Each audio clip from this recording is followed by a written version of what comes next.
Hi, and welcome back to another SPSS tutorial. This tutorial is going to cover Factorial ANOVA, and we're going to cover that in a couple of different ways. We're going to do a basic between groups Factorial ANOVA, and I'm also going to do a mixed Factorial ANOVA, which is going to include between groups and repeated measures variables, right? So we're going to cover a couple of different concepts here.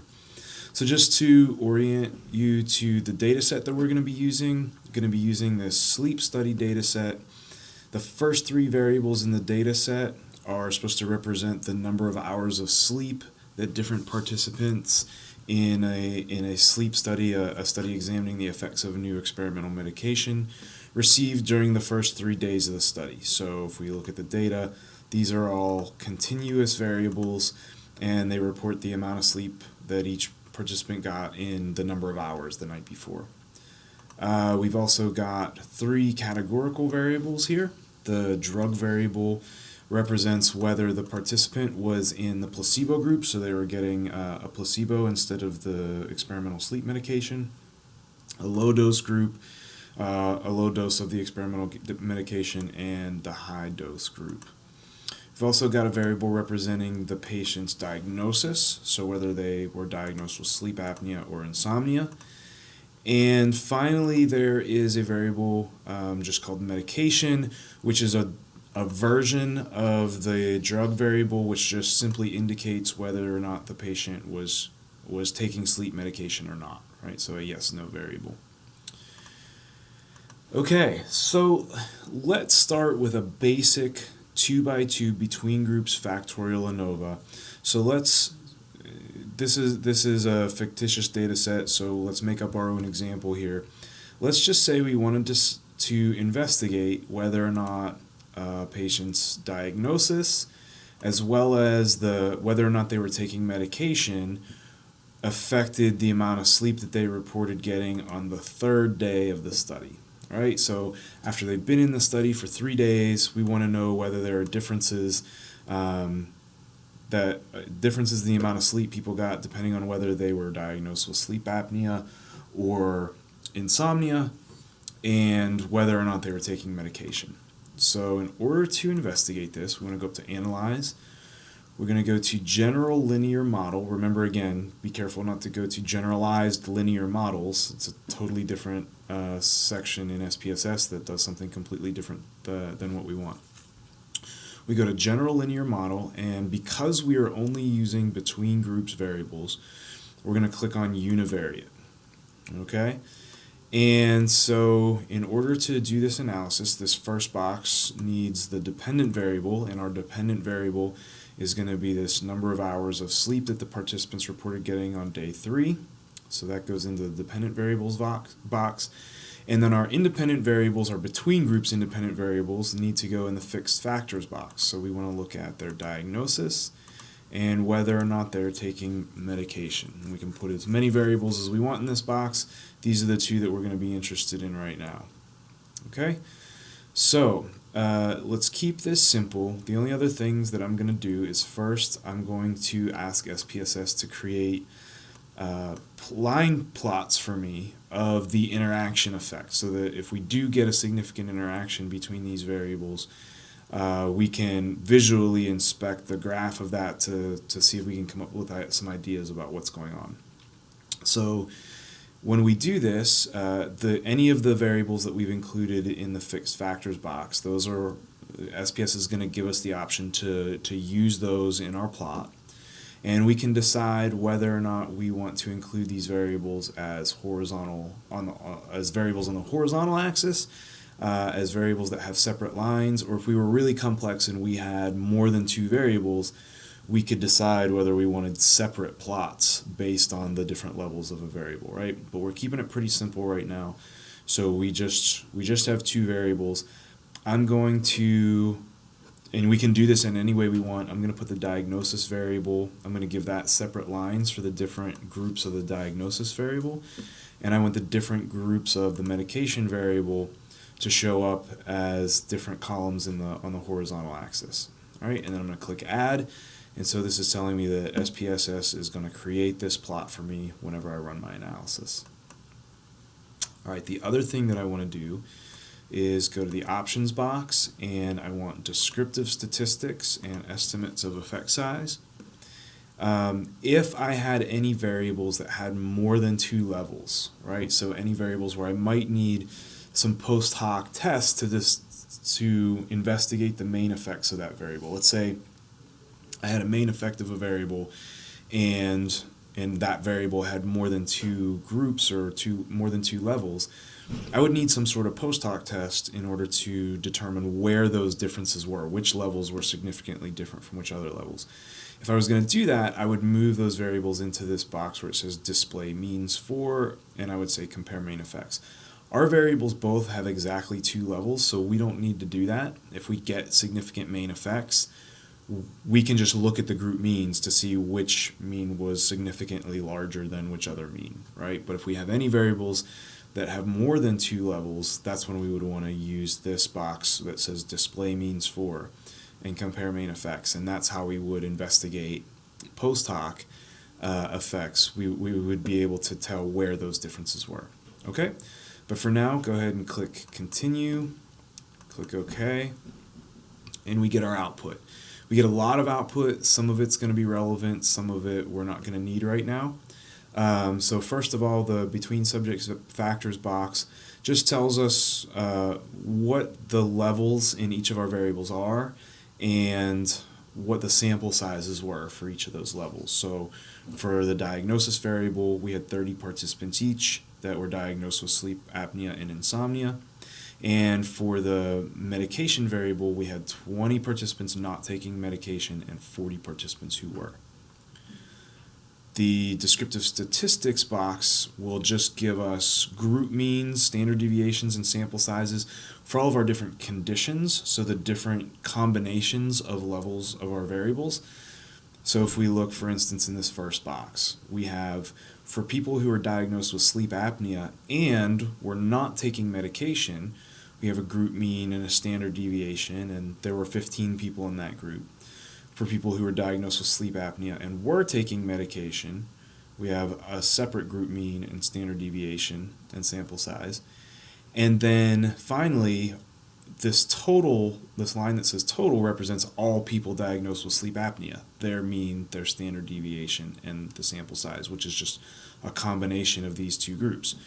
So for every possible condition plus every kind of summary effect or summary mean that we can have for just the levels of our diagnosis variable, or even down here in this bottom row, just the 2 levels of our medication variable, we get means and standard deviations and sample sizes. And then finally, we have this total row, which is our grand mean and standard deviation and total sample size. So this 6.92 would represent the average number of hours of sleep for all patients in the data set, regardless of what condition of the variables that they were in. And the 60 represents our total sample size. Okay, so that's the way to interpret our descriptive statistics. Now the test of between subjects effects. So we get because we're just doing a between groups Factorial ANOVA and all of our variables are between groups, this box contains all of our main effects as well as our interaction effect, right? So we can kind of skip through these first 2 lines and we see our 2 main effects, the main effect for diagnosis and the main effect for medication, on the next 2 rows. So if we look at the F statistic and the p-value, we have significant main effects for both of these variables because the p-values are both less than 0.05. So a significant main effect of diagnosis and a significant main effect of medication. And then we have our interaction effect, so diagnosis times medication interaction. We also, kind of just barely, but we also get a significant interaction effect there, meaning that the main effect of one of those variables is different depending on what level of the other variable we're examining, right? So we have 3 significant effects here, all possible hypotheses that we can make in this study. We reject a null hypothesis. So let's go back and look at some of our data to see what these effects are. So for our diagnosis variable, we are interested in the second line here, or the last box of our descriptive statistics here. So, or I'm sorry, we're interested in the two total columns here. So the diagnosis, participants were either diagnosed with sleep apnea or insomnia. So because there's a main effect, we care about these two rows that say total. And so the total, or the average number of hours of sleep for sleep apnea patients was 6.23, and the average number of hours of sleep for insomnia patients was 7.60. So because there is a significant main effect indicated down here in the between subjects effects box, we would say that significant effect is because the insomnia patients slept longer on average the night before than the sleep apnea patients, right? So that difference between these two means is a significant difference, and we know that because there was a significant main effect here. We also have a significant main effect of medication, and so that's where we're going to look at this very last row here. So this first row of no indicates all the average amount of sleep for all the participants who did not take medication. That was 5.1 hours. And then the yes row is all the patients that did take medication. That was 7.3 hours. So here we would conclude that that significant main effect of medication is a result of the participants who were taking the medication reporting significantly more hours of sleep than the participants who did not. So in plain English, we would say that this effect would indicate that the medication is working. Participants who are taking the medication are getting significantly more sleep than patients who are not. Okay? And so finally we have our interaction effect here, and we could, in an advanced statistics course, you would probably learn a lot of more complex techniques for diagnosing specifically which conditions are different from which other conditions. But for now, what we want to do is just look at this interaction plot, and we would say, well, how is the effect of one variable different at the different levels of the other variable? And if we look at this plot, the main thing that should jump out at us, both lines seem to slant from the no group to the yes group. Both lines seem to slant up, which indicates that regardless of whether participants were diagnosed with insomnia or sleep apnea, they both reported getting more sleep if they were taking medication, which is these two dots over here, than if they were not taking medication, these two dots over here. But what seems different is in the group of, if we just look at participants who are not taking medication, the participants with insomnia seem to report significantly higher levels of sleep than participants with sleep apnea. If we look over at the participants who are taking medication, there really aren't, I mean, the differences between these 2 points are very slight. So there's really not much of a difference at all between patients with sleep apnea and patients with insomnia. So those differences really only tend to exist in the patients who are not taking medication. So we would say, essentially, if we're going to kind of interpret how the effect of one variable is different depending on the level of the other variable, we would say that this difference in diagnosis is really only happening for people who didn't take medication, and not necessarily across the board, right? So this difference, we saw this main effect of diagnosis up here, where participants with sleep apnea reported significantly less sleep than participants with insomnia, and that came out as a main effect when we looked at our between subjects effects. But if we try to look at this interaction and interpret it further, that main effect seems to really only come out in participants who didn't take medication. So that's maybe a more specific explanation for that finding that we get, that there's really only a difference in the amount of sleep based on diagnosis for participants who are not taking medication. If we look at all the participants who are taking medication, diagnosis really doesn't seem to matter as much. And so that's how we would interpret that interaction, that the diagnosis only seems to matter for the no level of the medication variable, not for the yes level. Okay, so hopefully that was pretty straightforward. I want to show one other thing, and that is how we would conduct a factorial ANOVA if we had a repeated measures variable. All right, so we're going to go back up to the analyze variable, go back to general linear model, and instead of univariate, we need to go to repeated measures. And you're going to do this anytime any of your independent variables are a repeated measures variable. So you only use univariate if all of your independent variables are between groups or between subjects. If any of them are repeated measures or within subjects variables, you need to use the repeated measures option here. All right, and so the first thing, and if you watch the tutorial on repeated measures, one-way repeated measures ANOVA, you already know that the first thing that this is going to ask you to do is define the name of the repeated or the names of the repeated measures variables. You can do more than one. We're only going to define one here, and it's going to be, we're going to call it sleep day, because our repeated we have 3 variables in our data set that represent the amount of sleep participants got on the first, second, or third day of the study. And so we're going to turn that into one repeated measures variable. It's going to be called sleep day, and it's going to have 3 levels, one for day 1, one for day 2, and one for day 3. I'm going to add that and then click define. And in this next box here, SPSS is going to ask us to first define our within subjects or repeated measures variable that we just said that we were going to have. And so this sleep day variable that we want to create, we're going to use these 3 levels of, or these 3 variables that represent the amount of sleep participants got on the first 3 days. So those are going to be the 3 levels of that variable.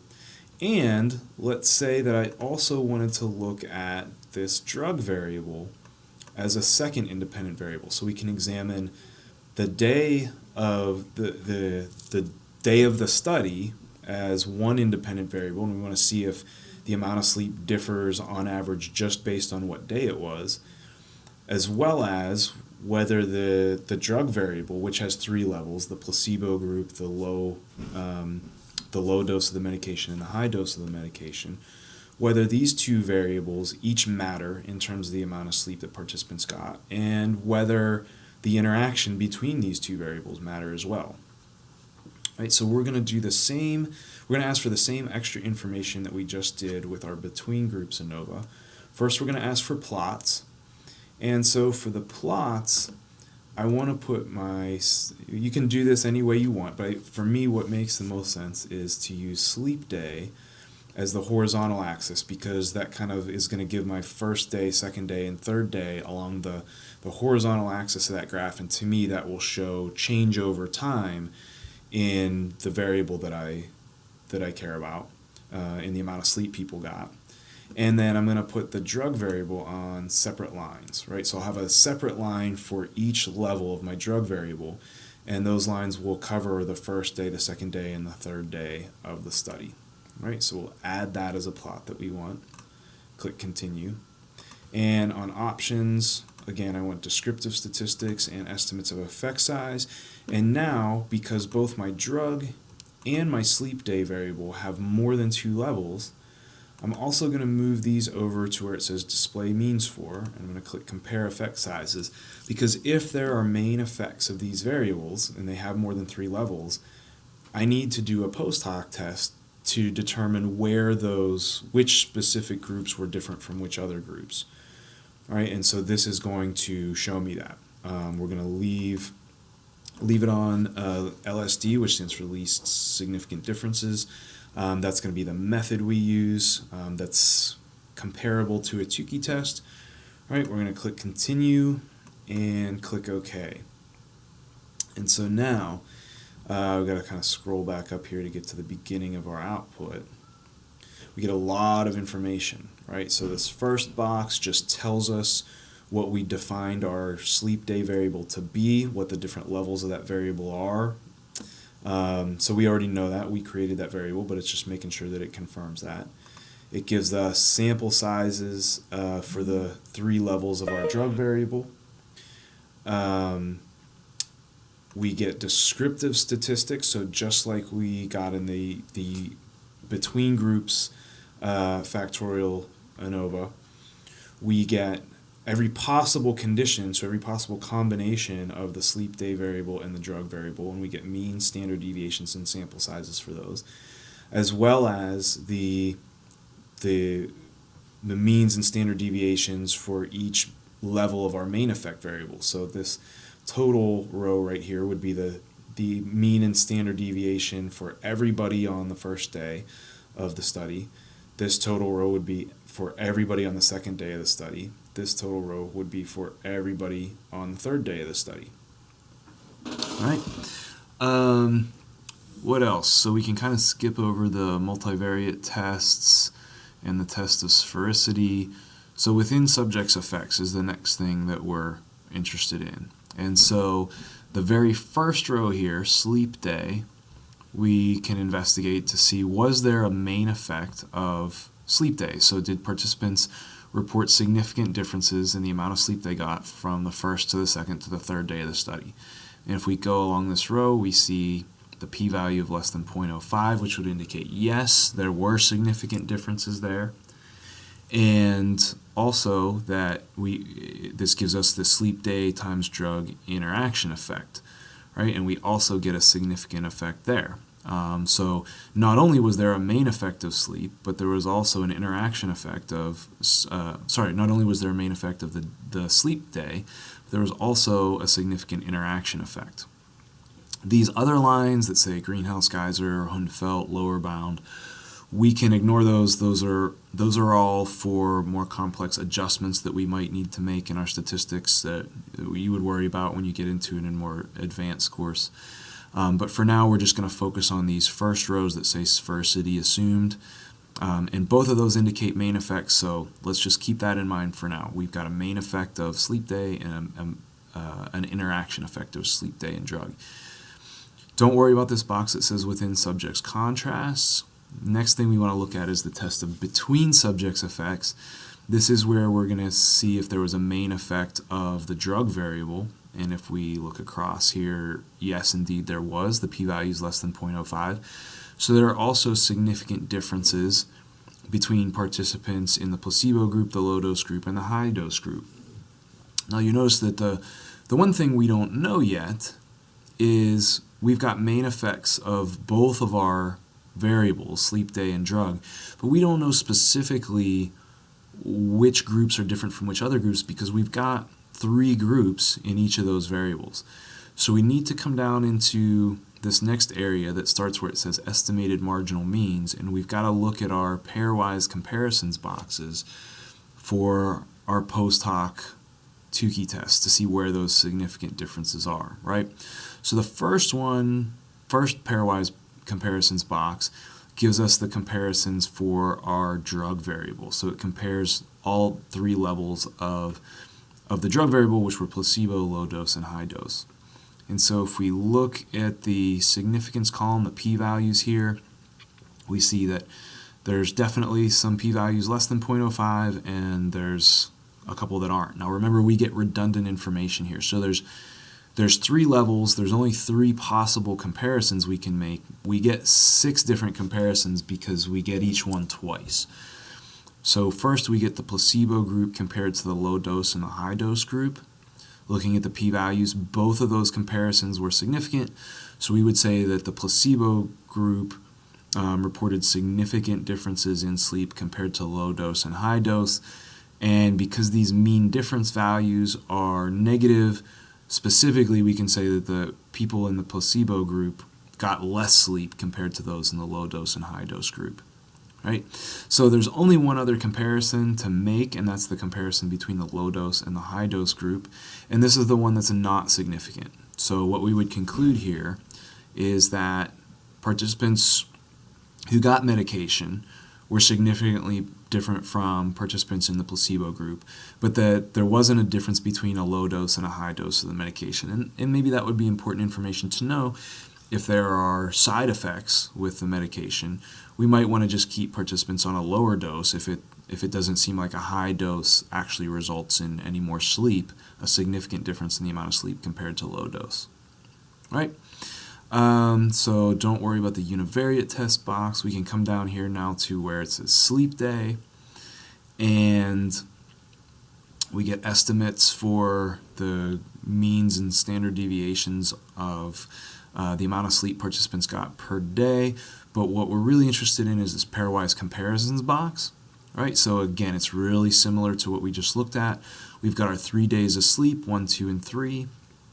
And we have all possible comparisons here, and we have redundant information, so each comparison is actually made twice. We look down our significance column, and we see, okay, there's one significant result here. This one's less than 0.05. There's another one here, and then there's ones that are 0.131, which is not a significant difference. So the way we would interpret that is we look at the first row. It's comparing day 1 to day 2. Not a significant difference there, so participants didn't report any real differences in sleep from the first to the second day. But there are differences in sleep comparing day 1 to day 3. Those are significant differences.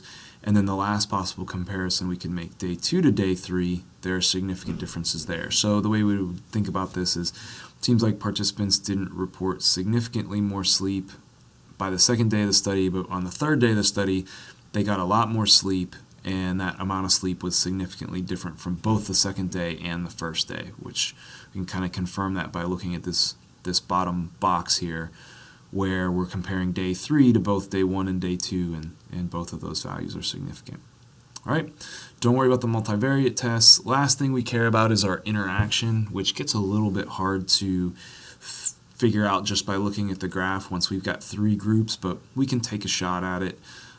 So we look at this graph, and we've got along the horizontal axis the first, the second, and the third day of the studies, and then our different line colors here represent participants in the placebo group, the low dose, and the high dose group. So in the placebo group, participants reported a little over, like maybe about 5.5 hours of sleep on the first day, down to 4.5 on the second day, and then up to around 5 on the third day. So they kind of really bounced all over the place here. And this line is much lower than the other two, so these 2 lines represent the people who are actually on medication. And these groups were almost the same on the first and third days, so they kind of got to the same place.